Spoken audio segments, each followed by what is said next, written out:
Welcome back to another episode in our series called Laser Wonderland, where we are walking through the process of creating a masterpiece from start to finish using Adobe Illustrator and the Glowforge. I'm Audrey and I'm excited for you to be here today. We are going to learn how to use the tools to draw something in Adobe Illustrator, and we're going to be creating a mushroom to make something for the fairy garden as well as a wreath. Here is the mushroom that we are going to be creating from start to finish.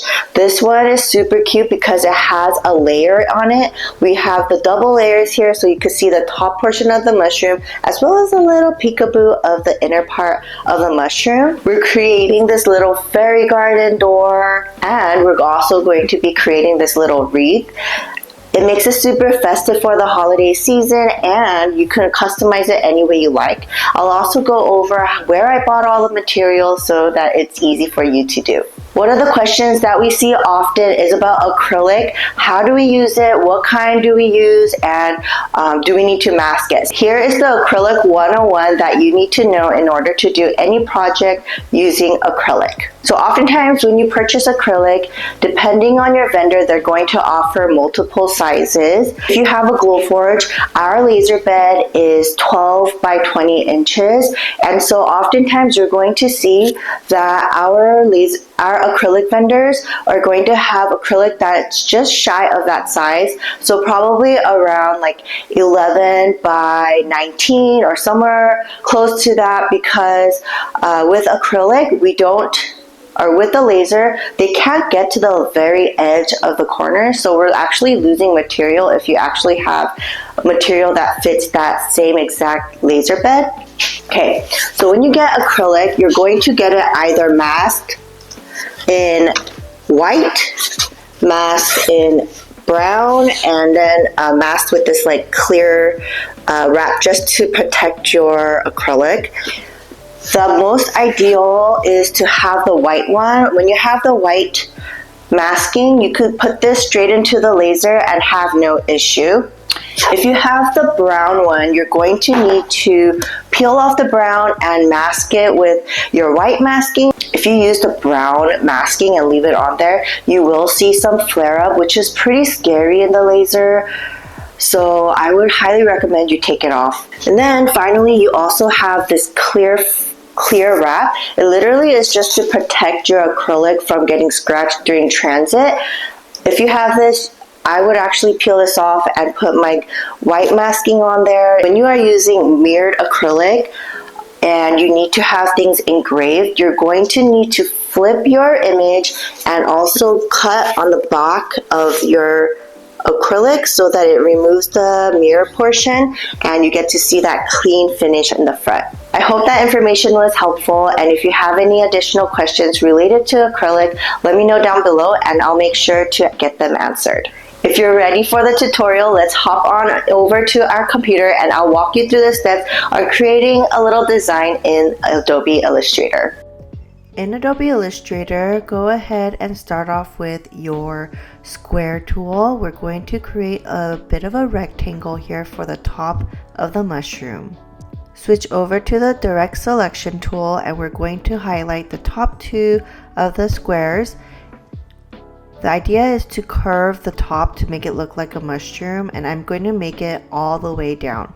And once we do that, we'll also do the same with the bottom two corners of the square. Just curve it ever so slightly so that it's a little bit curved.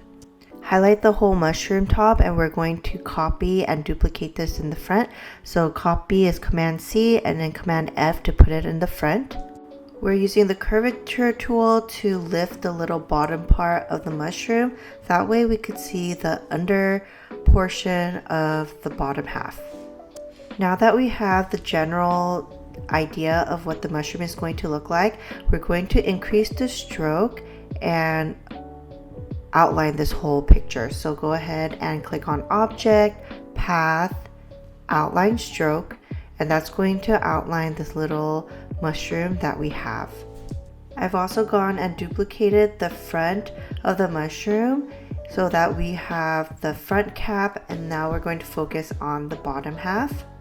You actually have two different options here. You could use the rectangle tool to just create rectangle boxes, or actually use the pencil tool to give it a little bit of shape. I'll also just increase the stroke or the outline, that way I could see exactly what it looks like.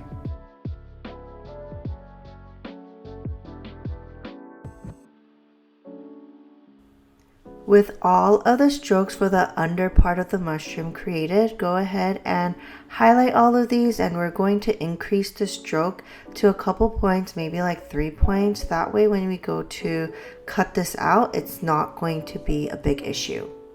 So again, object path and outline stroke to get all of those mushrooms outlined. When you are happy with everything, go ahead and highlight it all, and we're going to use Pathfinder Unite to combine all of the strokes with that mushroom shape that we created. I'm also using the direct selection tool to remove the inner line of that mushroom top so that it's a whole cohesive part and there's no outline shadow. You can now use the same exact technique that we used to create the bottom stem of your mushroom.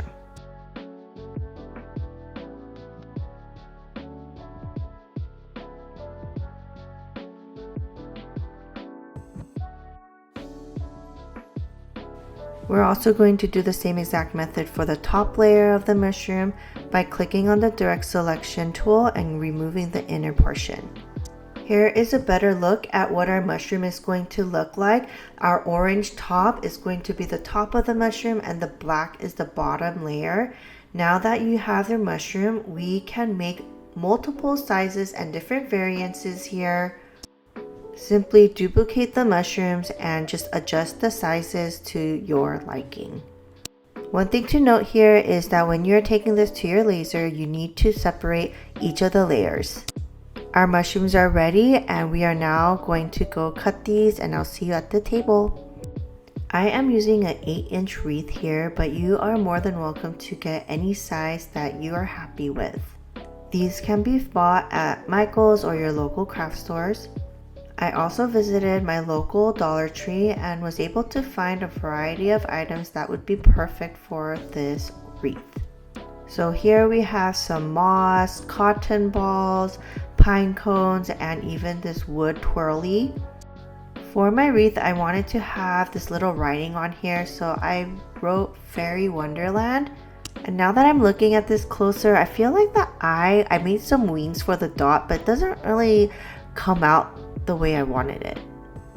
Anyways, back to our mushrooms here. This is the back layer of the mushroom. I used rose gold mirror, and this is the top portion of the mushroom. It looks really pretty just on its own, but you could combine it together to give it this 3D effect. I'm using my hot glue gun for this project, but you're more than welcome to use any other type of glue that you have. I decided to go with this glue gun method because I felt like it was a faster way of drying, and with all of these little components, I wanted things to dry quickly. And now to the fun part. This is where you're going to go wild and just start gluing that moss on your wreath. I love this part of the creation process because there is no right or wrong way to do it, and every single wreath is going to come out beautifully. I'm also going to play around with all of my other elements that I have for this wreath and decide whether or not it actually fits or if I should just opt out and remove it.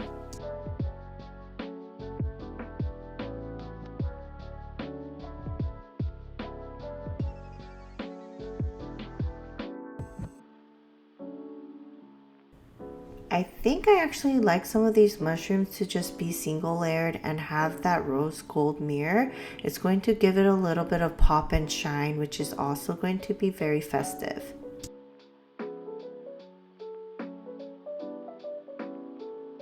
Now that we have our wreath, let's go back into Adobe Illustrator and create our little circle for our fairy garden.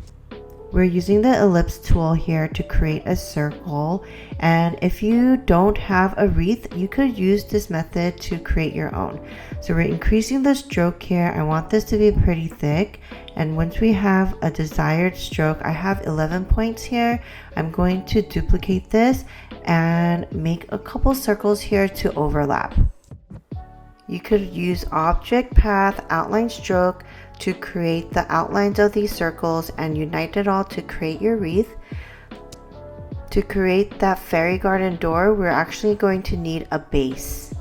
If you want things to be precise, you're also going to need your digital caliper so that you could make measurements of how thick your acrylic is before you create your little base hole. I will say though, since we are using a glue gun, it doesn't really matter how precise you are because that glue gun is going to hold everything together regardless. Once you are happy with every placement, we're going to use the object path outline path, and we'll use Pathfinder to unite all of the circles to make our template. For the fairy garden, we are going to use one of these circles as well as two of the bases. We also have a couple mushrooms here that we'll also utilize for this project. Again, we are using our glue gun here, and I'm going to combine both of my bases together just so that I have a thicker layer and more stability. I'm adding a little bit of glue onto the fairy garden door area, and I'm going to smash this into our little insert. This looks absolutely magical, and it's going to take it to another level once we add our moss and all of the other little decorations for this piece. Now don't be afraid to use a lot of your glue from your glue gun. I want to make sure that this is sturdy and it's not going to fall off when it's in my garden or even on my Christmas tree as an ornament. Now let's finish our project by completing it with our little mushrooms and maybe even some decorative pieces that we have left over. I hope you had a blast creating your very own wreath or even your little fairy garden items.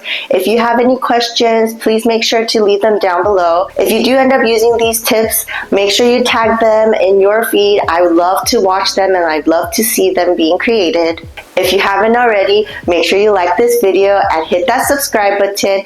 And as always, make sure you shine bright, and I'll see you on the next one.